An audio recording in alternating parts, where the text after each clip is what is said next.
canım yardım seni atlap korunuşa vermedim siler İyicelerine alladı oturdun başımda afiyet verip emdirip bana söyleyi verdiniz.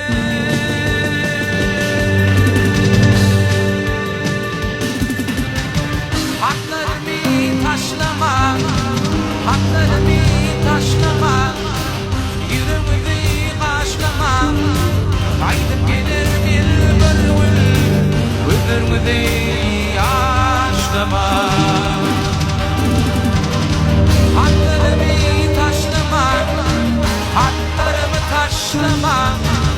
Kaydıp gelir bir bölüm, gözlerimi yaşlama.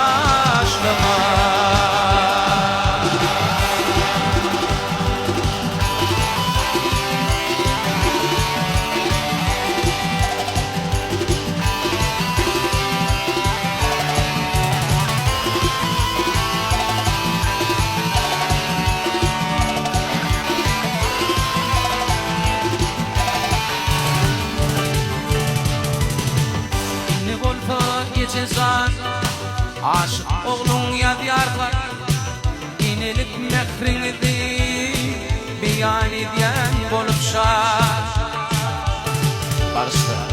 barışla zari gecelerine alladı oturdun başımda afiyet verip emdirip bana söyleyi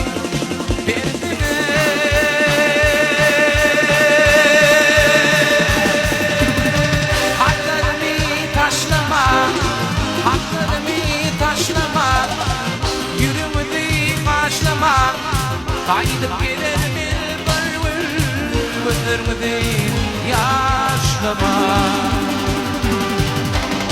Haklarımı taşlama, haklarımı taşlama.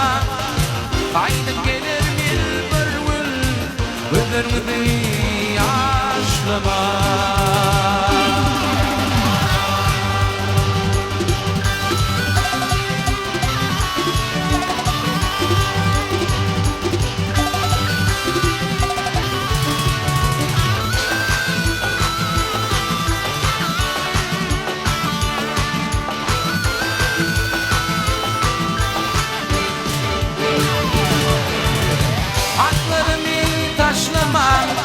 Haklarımı taşlama, kaydıp gelir bir bölüm, gözlerimi yaşlama.